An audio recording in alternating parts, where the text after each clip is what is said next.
to $100 billion. It requires most active efforts of business communities from both countries aimed at further expanding and diversification of trade volumes and building balanced structure of reciprocal trade. Given the significant trade profits of Russia, the Russian business, our companies are ready to manifold increase the purchase from India of a widest range of goods and services. We are interested in it, dear friends, because it makes our economy more resilient. From their part, Indian entrepreneurs, as was demonstrated by this forum, are equally interested in trading with Russia. They have something to offer, so the synergy is obvious. So it would only be logical that projects contributing to greater supplies of Indian products to Russia receive priority attention in implementation of the new export support program recently adopted by the government of Mr. Modi. From my part, I would like to assure the business circles that all useful initiatives aimed at development of mutual economic exchanges will be further supported by Russian ministries and authorities. No doubt, the key role in creating conditions for a truly free trade between our countries is played by the Intergovernmental Commission. It is important that together in close cooperation we eliminate the Romanian customs and administrative barriers which stay in the way of reciprocal movement of goods, services and capitals. In this regard, a strong impetus, as it seems, could be given by rapid signature of a preferential trade agreement between India and the Eurasian Economic Union. Free trade is unthinkable without a resilient system of bilateral settlements and reliable payment and insurance mechanisms.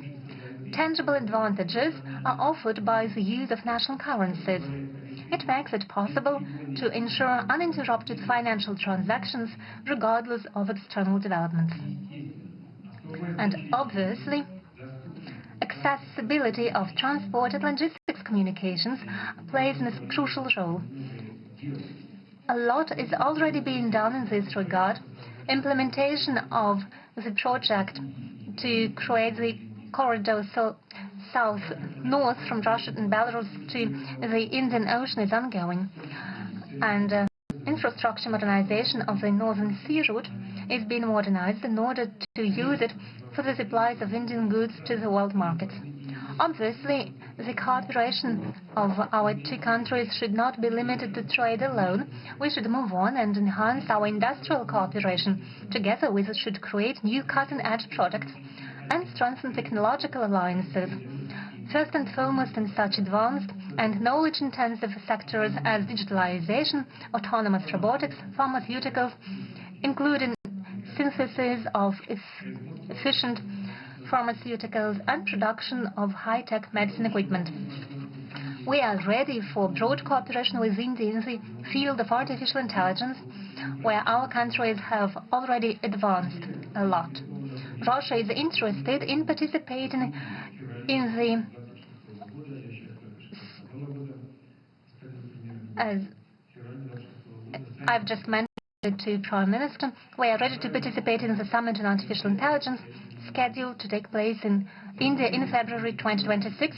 We will send a representative delegation. In conclusion, I would like to stress once again further strengthening of Russian-Indian trade and investment ties and close cooperation between business communities effectively contributes to economic growth and development and greater well-being of our citizens, and therefore it meets the fundamental interests of our countries and peoples.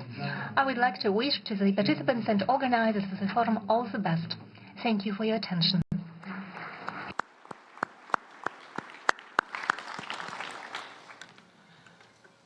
Thank you, Excellency, for sharing your vision on the immense potential of bilateral trade. Excellencies, now I respectfully invite Honorable Prime Minister of India, Shri Narendra Modi ji, to deliver his concluding remarks.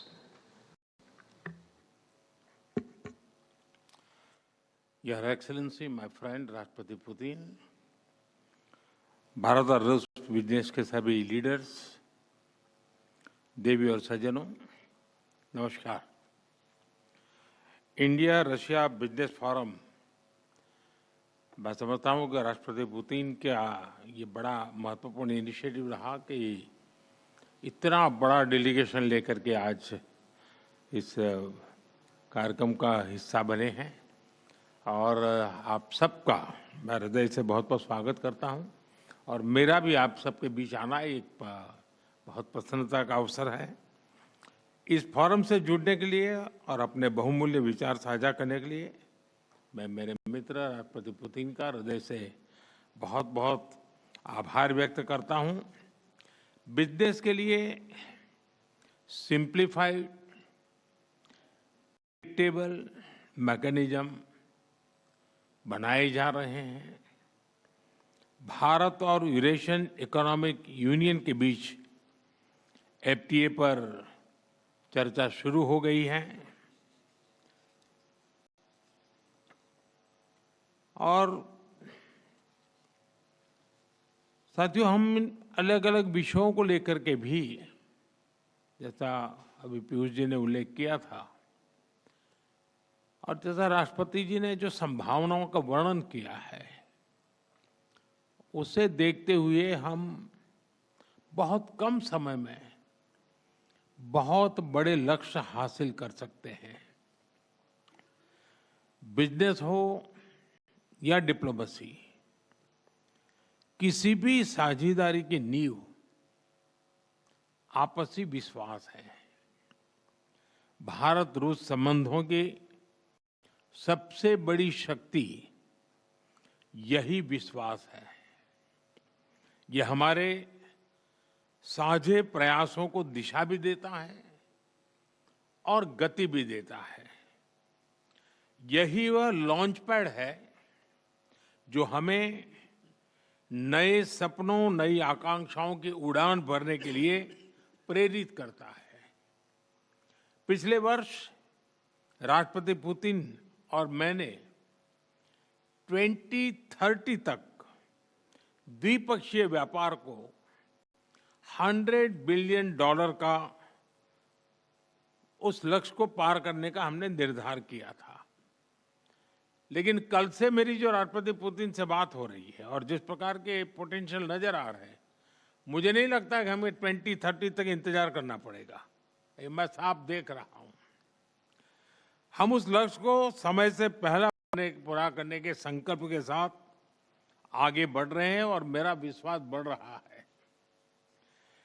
Tariff और non tariff barriers को कम किया जा रहा है। लेकिन साथियों, इन प्रयासों की असली शक्ति आप जैसे बिजनेस लीडर्स हैं। आपकी ऊर्जा, आपका इनोवेशन और आपका एम्बिशन, यही हमारे संयुक्त भविष्य को आकार देते हैं। फ्रेंड, पिछले 11 वर्षों में भारत में जिस स्पीड और स्केल के साथ हमने बदलाव किए हैं, वह अभूतपूर्व हैं। रिफॉर्म, परफॉर्म एंड ट्रांसफॉर्म, इस सिद्धांत पर चलते हुए भारत तेजी से विश्व की तीसरी सबसे बड़ी इकोनॉमी बनने की और आगे बढ़ रहा है। और 11 वर्षों की इस रिफॉर्म यात्रा में हम न थके हैं, हम न रुके हैं। हमारे संकल्प पहले से ज्यादा मजबूत हैं और हम लक्ष्य की दिशा में बड़े आत्मविश्वास के साथ बहुत तेज गति से आगे बढ़ रहे हैं। जीएसटी में नेक्स्ट जनरेशन रिफॉर्म और कंप्लायंसेस में कटौती, ऐसे कदम उठाए गए हैं ताकि ईज ऑफ डूइंग बिजनेस को बढ़ावा मिले। डिफेंस और स्पेस को प्राइवेट सेक्टर के लिए खोल दिया गया है। इससे इन सेक्टर्स में नए अवसर बने हैं। अब हम सिविल न्यूक्लियर सेक्टर में भी नई संभावनाओं के द्वार खोलने जा रहे हैं। यह केवल एडमिनिस्ट्रेटिव रिफॉर्म नहीं, बल्कि माइंडसेट रिफॉर्म्स हैं। इन रिफॉर्म्स के पीछे एक ही संकल्प है, विकसित भारत। फ्रेंड्स, कल और आज आपके बीच बहुत ही उपयोगी और सार्थक चर्चाएं हुई हैं। मुझे खुशी है कि भारत और रूस के सहयोग के सभी क्षेत्रों का इस बैठक में प्रतिनिधित्व किया गया है। आप सभी के सुझावों और प्रयासों के लिए मैं आपका हार्दिक अभिनंदन करता हूं। मेरी ओर से हमारे सहयोग को आगे बढ़ाने के लिए कुछ विचार आपके सामने मैं रखता हूं। पहला, लॉजिस्टिक्स और कनेक्टिविटी के क्षेत्र में आज की बैठक में राष्ट्रपति पुतिन और मैंने हमारे कनेक्टिविटी के पूरे पोटेंशियल को रियलाइज करने पर बल दिया है। आईएनएसटीसी या तो फिर नॉर्दर्न सी रूट यानी चेन्नई व्लादिवोस्टोक कॉरिडोर, इन पर हम आगे बढ़ने के लिए प्रतिबद्ध हैं। जल्द ही इस दिशा में प्रगति होगी। इससे ट्रांजिट टाइम घटेगा, कॉस्ट कम होगी और बिजनेस के लिए नए मार्केट्स खुलेंगे। डिजिटल टेक्नोलॉजी की ताकत के साथ हम कस्टम्स, लॉजिस्टिक्स और रेगुलेटरी सिस्टम को वर्चुअल ट्रेड कॉरिडोर से जोड़ सकते हैं। इससे कस्टम्स क्लियरेंस तेज होगा, पेपर वर्क घटेगा और कार्गो मूवमेंट अधिक सीमलेस बनेगा। दूसरा, मरीन प्रोडक्ट्स। हाल ही में रूस द्वारा भारत से डेयरी और मरीन प्रोडक्ट्स के निर्यात के लिए भारतीय कंपनियों की लिस्ट में विस्तार किया गया है। इससे भारत के एक्सपोर्टर्स के लिए नए अवसर बने हैं। भारत के high quality marine products, value added sea food, processed food, इसकी बड़ी मात्रा में ग्लोबल डिमांड है। हम cold chain logistics, deep sea fishing और फिशिंग हार्बर्स के मॉडर्नाइजेशन में जॉइंट वेंचर और टेक्नोलॉजी पार्टनर बना सकते हैं। इससे रूस की डोमेस्टिक डिमांड भी पूरी होगी और भारतीय उत्पादों को नए मार्केट भी मिलेंगे। तीसरा, automobile sector. Bharat affordable, efficient EVs, two wheelers और सीएनजी मोबिलिटी सॉल्यूशंस में आज ग्लोबल लीडर है। रूस एडवांस मटेरियल का बड़ा प्रोड्यूसर है। हम मिलकर ईवी मैन्युफैक्चरिंग, ऑटोमोटिव कंपोनेंट्स और शेयर्ड मोबिलिटी टेक, इसमें साझेदारी कर सकते हैं। इससे हम न केवल अपनी जरूरतों को पूरा कर सकेंगे, बल्कि ग्लोबल साउथ, विशेषकर अफ्रीका के विकास में भी योगदान दे सकते हैं। चौथा, फार्मा। भारत आज विश्व भर में किफायती मूल्यों पर उच्चतम क्वालिटी की दवाइयां सप्लाई कर रहा है। इसलिए भारत को फार्मेसी ऑफ द वर्ल्ड भी कहा जाता है। हम दोनों मिलकर joint vaccine development, cancer therapies, radio pharmaceuticals और एपीआई सप्लाई चेन में सहयोग कर सकते हैं। इससे हेल्थ केयर सिक्योरिटी भी बढ़ेगी और नई इंडस्ट्रीज भी विकसित होगी। पांचवा, टेक्सटाइल। भारत के पास नेचुरल फाइबर से लेकर टेक्निकल टेक्सटाइल तक विशाल क्षमता है। डिजाइन, हैंडीक्राफ्ट्स और कारपेट्स में हमारी वैश्विक पहचान है। रूस पॉलीमर और सिंथेटिक मटेरियल्स का बड़ा प्रोड्यूसर है। हम साथ मिलकर रेजिलिएंट टेक्सटाइल वैल्यू चेन बना सकते हैं। इसी तरह फर्टिलाइजर, सिरेमिक्स, सीमेंट मैन्युफैक्चरिंग और इलेक्ट्रॉनिक जैसे क्षेत्रों में भी सहयोग की कई संभावनाएं हैं। साथियों, सभी क्षेत्रों में सहयोग बढ़ाने में मैन पावर मोबिलिटी की महत्वपूर्ण भूमिका है।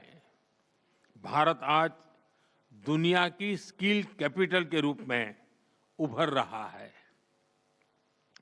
हमारा युवा talent technology, engineering, health care, construction, logistics, हर क्षेत्र में ग्लोबल रिक्वायरमेंट्स को पूरा करने की क्षमता रखता है। रूस की डेमोग्राफिक और इकोनॉमिक प्रायोरिटी देखते हुए यह साझेदारी दोनों देशों के लिए अत्यंत उपयोगी है। जब हम भारत के टैलेंट को रूसी भाषा और सॉफ्ट स्किल में ट्रेनिंग देंगे तो हम मिलकर एक ऐसी रशिया रेडी वर्कफोर्स तैयार कर सकते हैं जो दोनों देशों की शेयर्ड प्रॉस्पेरिटी को गति देगी। फ्रेंड्स, आज हम अपने दोनों देशों के नागरिकों के लिए टूरिस्ट वीजा पर कई अहम हमने फैसले लिए हैं। इससे दोनों देशों के बीच टूरिज्म को बढ़ावा मिलेगा, टूर ऑपरेटर्स के लिए नए बिजनेस अपॉर्चुनिटीज बनेगी और रोजगार के नए अवसर खुलेंगे। फ्रेंड्स, आज भारत और रूस को इनोवेशन, को प्रोडक्शन और को क्रिएशन की नई यात्रा पर साथ चल रहे हैं। हमारा लक्ष्य आपसी व्यापार बढ़ाने तक सीमित नहीं है। हम पूरी मानवता की भलाई सुनिश्चित करना चाहते हैं। इसके लिए ग्लोबल चैलेंज का स्थायी समाधान तैयार करना है। भारत इस यात्रा में रूस के साथ कंधे से कंधा मिलाकर चलने के लिए पूरी तरह से तैयार है। मैं आप सबसे कहना चाहता हूं, कम make in India, partner with India and together let us make for the world. इन्हीं शब्दों के साथ मैं राष्ट्रपति पुतिन और आप सभी का आभार व्यक्त करता हूं। बहुत बहुत धन्यवाद।